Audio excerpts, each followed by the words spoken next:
ভোটের মুখে তৃণমূলের গোষ্ঠীদ্বন্দ্ব প্রকাশ্যে, তৃণমূল নেতার গুলিতে এবার আহত তৃণমূল কর্মী। দক্ষিণ দিনাজপুর জেলার গঙ্গারামপুরের ঘটনায় আহত তৃণমূল কর্মী। গঙ্গারামপুর সুপার স্পেশালিটি হাসপাতালে চিকিৎসাধীন। ঘটনার পর থেকেই পলাতক অভিযুক্ত তৃণমূল নেতা বাবু চৌধুরী। ঘটনার তদন্তে পুলিশ সূত্রে জানা গিয়েছে, গুলিবিদ্ধ হয়ে আহত তৃণমূল ওই কর্মীর নাম শিবা চৌধুরী, বাড়ি দক্ষিণ দিনাজপুর জেলার গঙ্গারামপুর থানার আউট কলোনি এলাকায়। আহতের পরিবারের অভিযোগ, গতকাল রাতে শিবা চৌধুরী নিজের গাড়িতে চেপে বাড়ি ফিরছিলেন। হঠাৎই এসসি ওবিসি সংগঠনের গঙ্গারামপুরের টাউন সভাপতি বাবু চৌধুরী এবং তার লোকেরা থানার পাশে বড় বাজারে শিবা চৌধুরীর গাড়ি আটকে শিবাকে লক্ষ্য করে গুলি চালায়। ঘটনায় শিবা চৌধুরীর পেটে গুলি লাগে, রক্তাক্ত অবস্থায় গাড়িতে পড়ে থাকে। খবর পেয়ে ঘটনাস্থলে ছুটে যায় গঙ্গারামপুরের তৃণমূল প্রার্থী গৌতম দাস। গঙ্গারামপুরের বাসিন্দা, আমি যতদূর জেনেছি লোক মারফত, যাকে গুলি লেগেছে তার নাম শিবা চৌধুরী এবং গুলি শরীরের এপারোপার হয়েছে এবং যে গুলি চালিয়েছে তার নাম আমি যতদূর শুনেছি বাবু চৌধুরী। সে গুলি চালিয়েছে এবং তার বাড়ির সামনে ঘটনাটি ঘটেছে। পুলিশ আইনগতভাবে ব্যবস্থা নিচ্ছে। আমরা আইনের উপর ভরসা রাখছি। আমরা দলের পক্ষ থেকে কোনোভাবেই কোনো অন্যায়কে বরদাস্ত করব না। সে কে কোন দল করে সেটা বড় কথা নয়।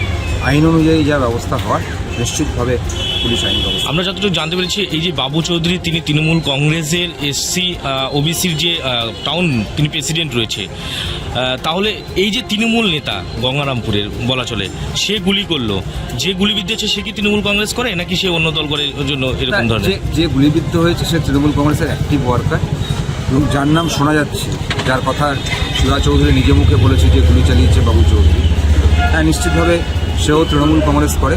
কিন্তু তৃণমূল কংগ্রেস করে বলে কেউ আইনের ঊর্ধ্বে নয়। আইন অনুযায়ী যা ব্যবস্থা হওয়ার, কোনোভাবেই দুষ্কৃতি তাণ্ডব আমরা বরদাস্ত করবো না এবং আমি প্রার্থী হিসেবে একেবারেই কোনোভাবেই এটাকে বরদাস্ত করবো না।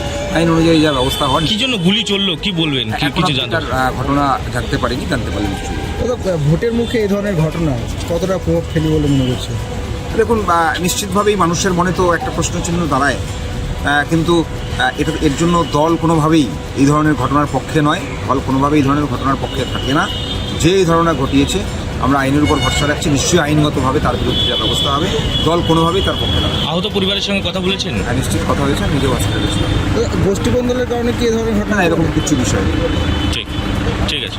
গতকাল রাতের ঘটনায় টুইট করেছে যে গঙ্গারামপুরে এসসি এসটি সেলে ওবিসি সেলের টাউন সভাপতি তিনি হচ্ছে গুলিটা চালিয়েছেন একজনকে। তো এই বিষয়টা কি বলবেন? দেখেন, আমি আপনাকে বললাম আমি খোঁজ খবর নিচ্ছি। আমাদের গঙ্গারামপুরের নেতৃত্ব আছে, গঙ্গারামপুর টাউন প্রেসিডেন্ট আছে, গঙ্গারামপুরে আমাদের প্রার্থী আছে। আমি তাদের সঙ্গে একটু কথা বলে জানার চেষ্টা করি। তো অপরাধীদের তৃণমূলে কোনো জায়গা নেই।